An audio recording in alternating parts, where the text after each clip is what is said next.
Welcome back to Steel City Sports. So this is episode 2 of our series where we go through each NFL team and just talk about their season as a whole, talk about my expectations for them going into the year versus how that really played out in reality. So the Baltimore Ravens were obviously one of the best teams this year. They had an awesome season, and it was actually a lot different from the expectations that I had for the Ravens.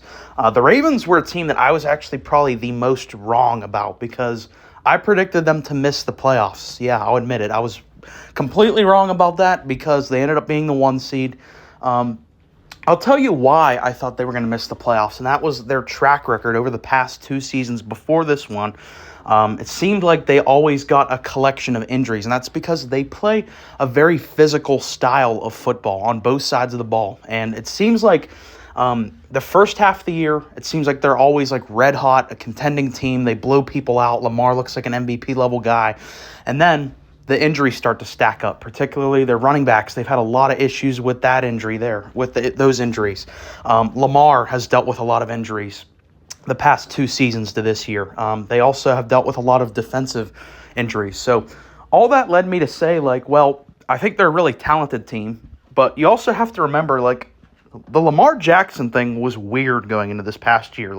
Lamar was not looked at as a top 5 quarterback in the NFL entering this year. At least by me, he wasn't. And I think if you're being honest, majority of NFL fans, I think, would admit that very little people had him as a top 5 quarterback. Just coming off of the really weird year that was 2022 for him and the Ravens, the fact that he sat out the playoff game. A lot of people believe that he actually was healthy enough to play in that game if he really wanted to. But obviously the contract negotiations were just at a weird spot, and we just talked about his injuries. It was just a lot of uncertainty with the Ravens going into the year. Like I said, with their injury question marks, with the stuff with Lamar, there was even chatter of him maybe being traded in the offseason. So it wasn't like a gimme. Now you look back on it, after they were so awesome this year. Their defense was incredible. Lamar was the MVP this year. You take all that into consideration, and you hear the fact that I said I predicted them to miss the playoffs, and you're probably like, well, this guy's a fucking idiot. Well, yeah, it sounds like that now, but this team just felt very different going into the year, especially with the other teams in the division. The Cincinnati Bengals, we're obviously going to talk about them.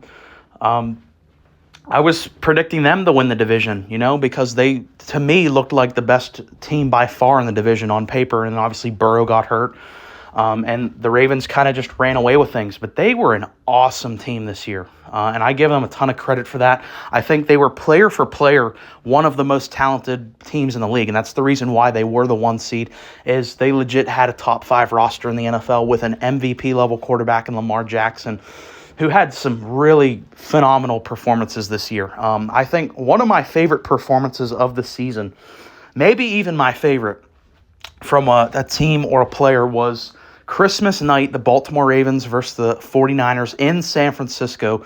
Lamar Jackson single-handedly took the MVP award from Brock Purdy, because if you remember back around that time, Brock Purdy was the favorite to win MVP before that game on Christmas.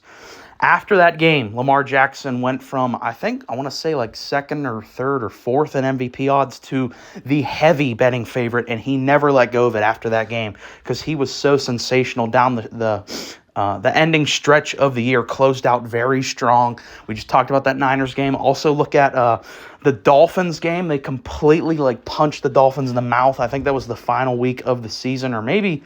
Or no, that wasn't, because they played my Steelers the final week. So it would have been week 17 was that. That was the last time their starters played in the regular season. So they finished off the year strong. They kind of just played the whole year strong. They were great throughout the entire year, getting that 1 seed. Going into playoffs, they were obviously, as the 1 seed, the favorite to get out of the AFC. You had their first-round bye, and then their matchup against the Texans, which... The first half of that Texans game, it kind of looked like the same old Ravens in the playoffs. They always look great in the regular season. However, whether it's a lack of experience in the big moments or whether it's just the construction of the team, it always felt like they let down in the Lamar era in the playoffs. And that's not all on Lamar, but a big narrative was Lamar Jackson does not perform well in the playoffs. Well, it looked like that was going to repeat itself in the first half of the Texans game. He did not look good outside of the one play in the beginning of the game. It was 10-10 going into half. I think the momentum was on the Texans side. However, they just flipped a switch. I don't know what the hell Harbaugh told them in the locker room, but it looked like a completely different team. And they just came out and kicked the Texans in the teeth and looked like the real one seed, the real contending Ravens that we all knew that they were. And that brings us to the AFC Championship game, which we made a ton of videos on. It was just a little bit ago. So obviously this one's still fresh in all of our minds. I was very, very critical of Lamar Jackson after that game. And I think rightfully so. Even now, after a week or so after that game, I still kind of stand by what I said about Lamar. Like, he had a couple really sweet plays, but overall, we kind of saw that narrative, quote unquote, come out. And I don't think it's no longer a narrative about Lamar Jackson being a bad playoff performer. I think it's just a reality. But the thing is, he's still like relatively a young player, and they've put a lot of pressure on him. They've put him in a lot of high situation games. And ultimately, you lost to the Chiefs. Like, that's the thing. Like, if they would have lost to Houston, it would have been, I think, a lot bigger of a deal. But you lost to the reigning champs. The Chiefs are currently in the midst of a dynasty. So that's like, I can see both sides of the argument. Like, yeah, you can crush Lamar because he really wasn't that good in the game. He had some really bad plays, especially that interception late in the game into triple coverage. But at the same time, you lost to the Chiefs. So I can see you making an argument for both sides of the Ravens team there. Obviously, it is a disappointment to not get to the Super Bowl, especially whenever they were the favorite to do that, but still an awesome year for the Ravens. I think any Ravens fan, you tell them before the year, hey, we're going to be the one seed, we're going to go to the AFC Championship game and ultimately lose to the Chiefs. Sign me up for that. Like, 29, 30 teams in the league would automatically sign up for that. So they had a fantastic year, had a little bit of a disappointing end, obviously, but I'm going to ultimately give them an A grade for the season. It was a lot of fun, had a lot of memories, and Lamar Jackson is going to win his second MVP. John Harbaugh is in the running for Coach of the Year. I don't think he'll get it, but he is a finalist for Coach of the Year.